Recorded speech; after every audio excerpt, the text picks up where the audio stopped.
साथियों, हम लोग योग और प्राणायाम के द्वारा पेट की बीमारियों को ठीक करने के लिए बातचीत कर रहे हैं।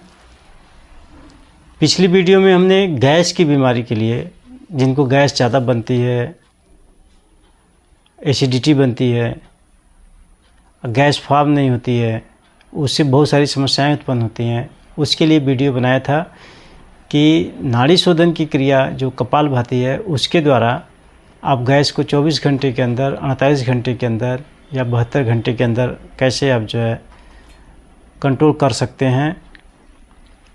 इस वीडियो में पेट की बीमारी, हम कोलाइटिस पर बात करेंगे। कोलाइटिस का मतलब होता है कि जो हमारी बड़ी आंत है उसमें सूजन हो जाती है, उसी को कोलाइटिस बोलते हैं इंग्लिश में। और वह सूजन कभी कभी जो है बहुत तकलीफ़ देने वाली होती है और कई प्रकार से होती है। तो इस वीडियो में हम एक ऐसे प्रकार की कोलाइटिस की बात करेंगे जो पैरासाइट से होती है।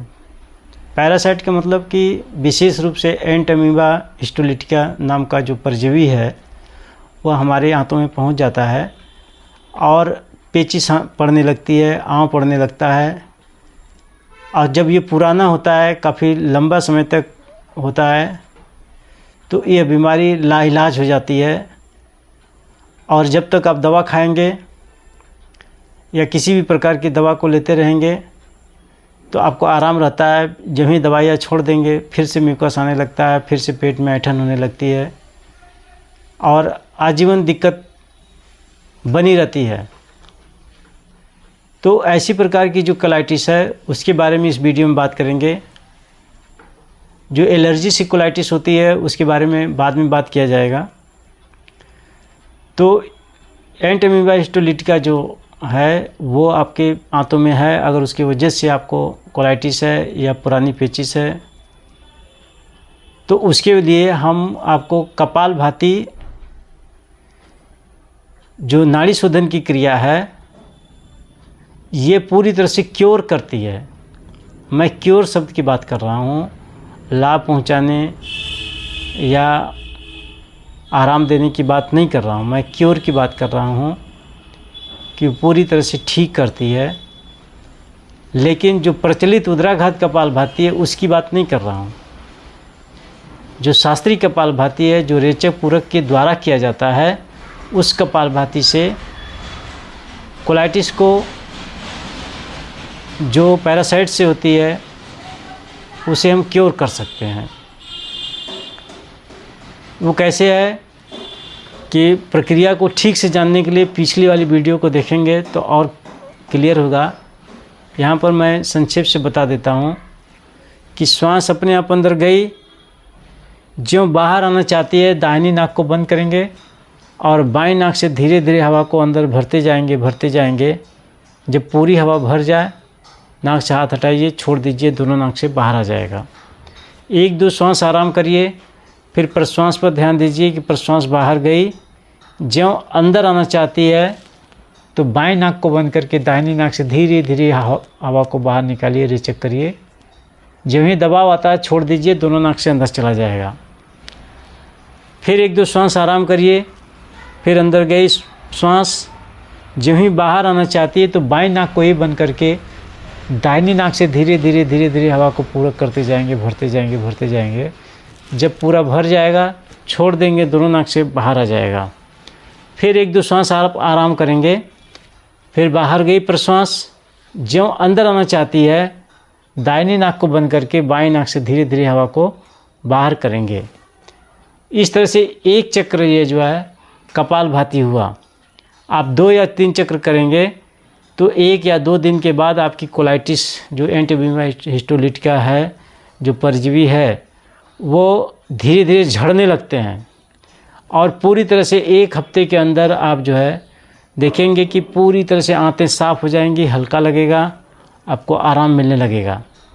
और इसके साथ साथ आप देखेंगे कि 1 हफ्ते के बाद आपको स्टूल टेस्ट करवाएंगे तो उसमें आपका रिजल्ट अच्छा मिलेगा।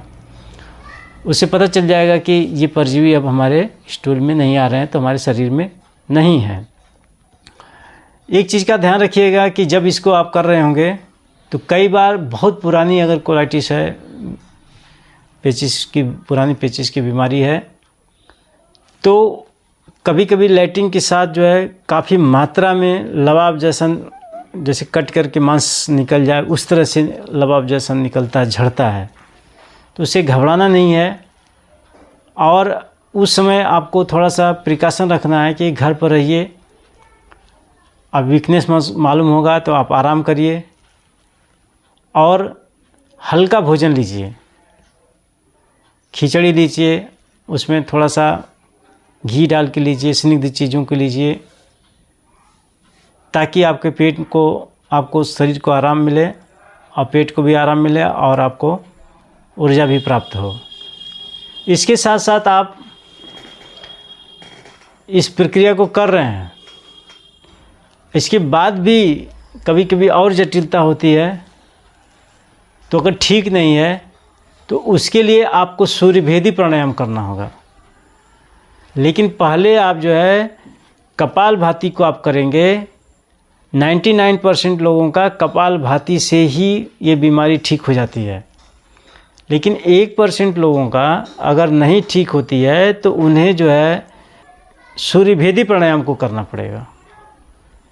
और सूर्यभेदी जैसे ही करेंगे तो 100% है कि वो ख़त्म हो जाएगा, इसमें कोई शक नहीं है। सूर्यभेदी कैसे करते हैं?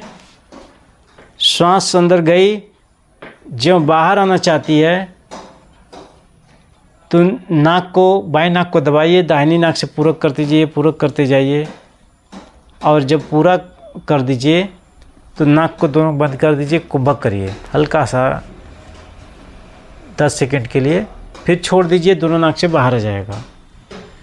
फिर 1-2 श्वास आराम करिए। 1-2 श्वास आराम करने के बाद फिर प्रश्वास बाहर गई, जब अंदर आना चाहती है तो दाहिनी नाक को बंद करके बाएं नाक से आप रेचक कर देंगे, तो ये 1 चक्र या 1 बार सूर्यभेदी हुआ। आपको 2 या 3 बार सूर्यभेदी करना है। तो इस तरह से जब आप कपालभाति, शास्त्रीय कपालभाति कर रहे होंगे तो उसमें भी 2 या 3 चक्र ही करना है, और इसके बाद अगर सूर्यभेदी कर रहे हैं तो आपको 2 चक्र करना है। इसी से पैरासाइट्स जितने होंगे आपके शरीर के, वो सब जो है बाहर आ जाएंगे, और इस तरह से आंतों को आराम मिलता है, और धीरे धीरे उसकी जो सूजन है, जिसको कोलाइटिस बोला जा रहा है, वो सूजन धीरे धीरे समाप्त हो जाती है। आपकी पाचन अच्छी होने लगती है और आप पूरी तरह से स्वस्थ हो जाते हैं। अब भोजन पर ध्यान दीजिए कि जिन लोगों की ऐसी चीज़ें हैं वो लोग भोजन पर ध्यान देंगे कि जब प्राणायाम कर रहे होंगे तो खट्टा चीज़ें, कड़वी चीज़ें या तीखी चीज़ें नहीं लेंगे। इससे आपको आंतों में समस्या होती है, आंतों में दिक्कतें आती हैं।